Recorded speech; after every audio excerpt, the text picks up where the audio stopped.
Ho, ho, ho, and welcome to the 2021 Festive Tech Calendar. My session is on Zero Trust testing with Conditional Access What If. My name is Dwayne Natwick. I am an Azure MVP, a Microsoft Certified Trainer, Regional Lead, and a Senior Product Manager at CloudReach. Feel free to follow my blog site at captainhyperscaler.com, as well as follow me on Twitter at DwayneNCloud. I am also active on LinkedIn, so feel free to connect as well. So let's start off, before we get into actually demonstrating how we use conditional access what if, is it's important to understand zero trust and the zero trust principles. And what is zero trust? As we enter the holiday season, as we're in the holiday season and doing all this online shopping, it's important that we protect our identities and protect who we are. And the principle of zero trust is that we trust no one, we verify everything. And I know that's not necessarily in the giving spirit of Christmas, but it's important to us to make sure that we aren't victims of identity theft. And the key ways to do this is to make sure we're verifying explicitly who we are, making sure that we're properly authenticating and authorizing our users, our devices, our networks throughout the process of users accessing the network. We need to use least privileged access. We want to make sure we're using just in time and just enough access, and we aren't giving users too much access that keeps them from doing what they need to do, but gives them too much access so that they have elevated privileges that, if they are compromised, might cause issues. And the last principle, and the real principle around zero trust, is to assume a breach. We need to make sure that we are segmenting everything, making sure we're keeping sensitive information away from public information, and that we are making sure that users and devices are protected, our data is encrypted, and that, again, we are constantly verifying everything. And there are 6 elements to zero trust that we want to I'm going to bring up, but the key one in all of this is identity. But when we talk about zero trust, we're protecting our data. We're making sure that we're keeping our data encrypted at rest and in transit. We're making sure we're segmenting our infrastructure and our networks to avoid sensitive information, sensitive applications from being exposed to with public applications, and we are protecting our devices. We're making sure our devices are properly managed from business and personal information with mobile device management and mobile application management. But the key thing is identities, and if we protect our identities, we're protecting the perimeter of what we are accessing throughout our use of cloud applications. And to do that is to utilize conditional access policies. And what conditional access policies say that when this happens, we're going to do this. And this verifies and this enforces zero trust throughout our network by maintaining these conditions of where we are, what devices we're on, what our password levels are, whether we may have been compromised one way or another. Have our passwords been compromised? Are we in a location that has malicious activity that takes place that is known throughout the cloud threat organization, that it might be a dangerous location if we're utilizing a public Wi-Fi type of aspect? Are our devices protected? Do our devices have proper malware protection? Are they compliant to our mobile device management and mobile access management policies? And depending on where all of those aspects fall, we then determine what level of access control we're going to require. Are we going to require the user to re-authenticate with multi-factor authentication? If they're in a trusted location, do we just allow them through? If they're in a dangerous location, do we just block access? Depending on what, and it's going to depend a lot on what type of application they're accessing. If they're accessing a highly sensitive application with highly sensitive information and they're on a public Wi-Fi, we may just not allow them access at that time. We may just block access. And that is what conditional access policies do. They help us to verify a user's identity and then authorize them properly based on the various conditions in which they are accessing. So let's jump into how conditional access policies work and how we can test them with what if within Azure Active Directory Conditional Access. So here I am in the Azure portal, and I'm already in the Conditional Access Policies portal. And you can see, just for sake of time, I've already created a few conditional access policies. I have access from a trusted location, denying access from Android devices, and allowing access to Windows, to Office 365. It's very easy to create a new policy. If I come in here, I can create a new policy. I can create a policy from templates, and I would go in here. I would give a name to my policy. I would assign it to users. So if I'm going to go in here and let's assign a new one here, I'm going to select users. I'm going to go to users and groups, and I am going to put in my operations group. So I have, not finding that. Hold on.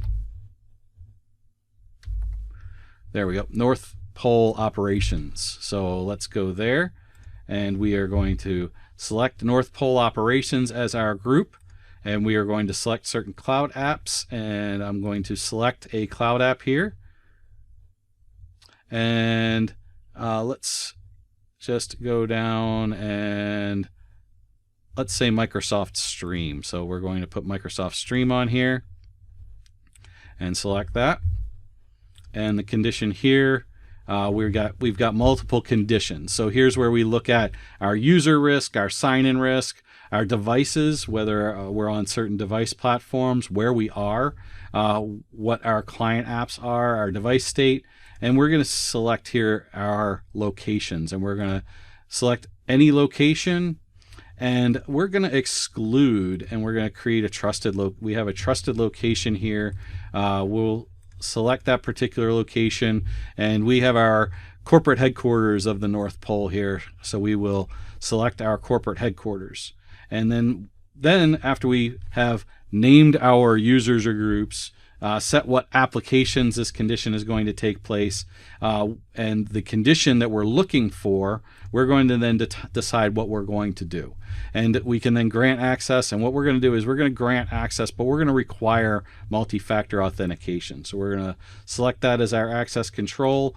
We have some session controls here as well for sign-in frequency to decrease the amount of time that it takes, or the amount of verifications that are required. So if we use multi-factor authentication from this untrusted location once, and that person's still on there, we're not going to require maybe for the rest of the day for them to use multi-factor authentication again. But then again, we might want to do that anyway.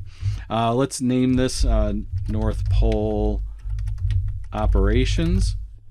And we're going to put this on report only, because we're going to test this in what if to make sure that it's working the way that we want it to. So we're going to go ahead and create our North Pole operations conditional access policy. And that is created. So now we have 4 conditional access policies here. We have access from trusted location. We have our North Pole operations. We have deny access from Android devices, and we have allow access to Office 365. So let's see how these are going to work. So I'm going to go into what if. And here we're going to determine our users or workloads in here. So this is workload identities for service principals. We're not going to worry about those, but we're going to look at a user here. So let's find and look at Santa Claus and see what is going to take place here with Santa Claus. And we want to make sure that he has proper access, and so we've got him selected. We're going to select specific application. Let's select here. Let's go down and we'll find Microsoft Stream and see what happens here. We're going to select that, and we'll leave everything else right here just blank at this time. And we are going to now select what if. And once we select what if, we're going to look and see what takes place. And down at the bottom here, we're going to see what is going to happen here. And we've got access from trusted location. That's going to be allowed. It's going to allow but require multi-factor authentication for Office 365. It's going to deny access for Android devices. And policies that are not applied is North Pole operations is not applied. So, something that I already know because I created these users is that if I pull up Santa Claus as a user, Santa Claus is actually on my is in my sales group, so he is not in my operations group. If I was to change though in here, and let's say I pick Buddy Elf and select and do what if on Buddy Elf,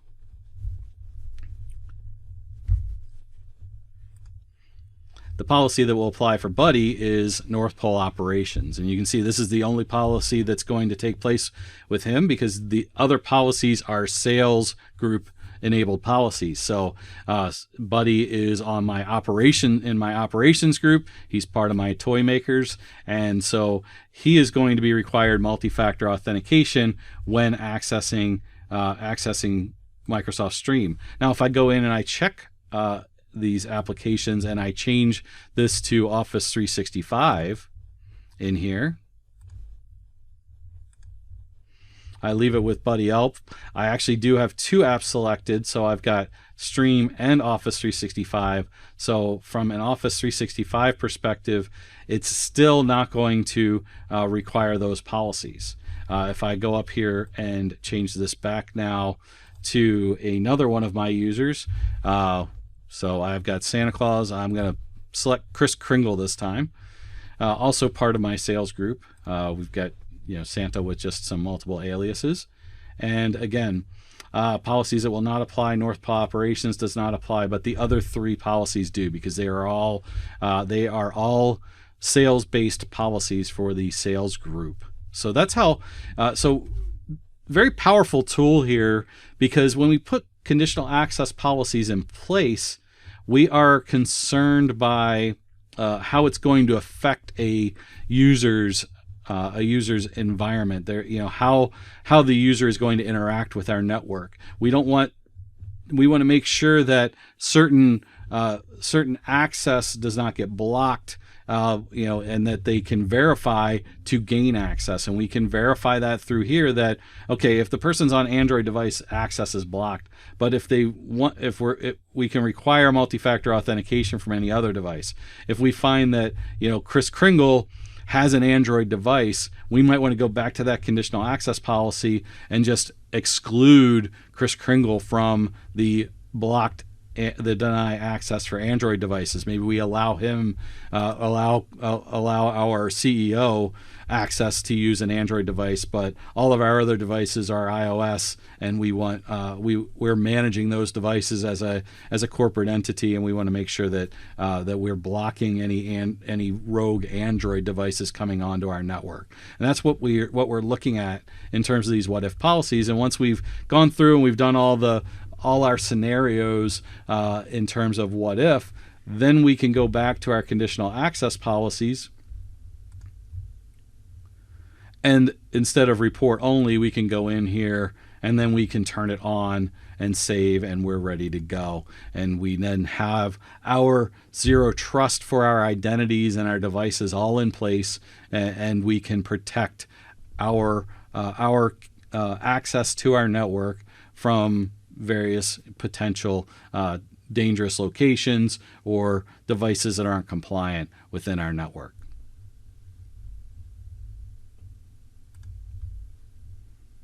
And that was our quick discussion around zero trust and how we can use conditional access policies what if. So thank you for attending this lightning session, and thank you for your participation and viewing of the Festive Tech Calendar, and great event that is run every year by Richard Hooper and Gregor Sudi.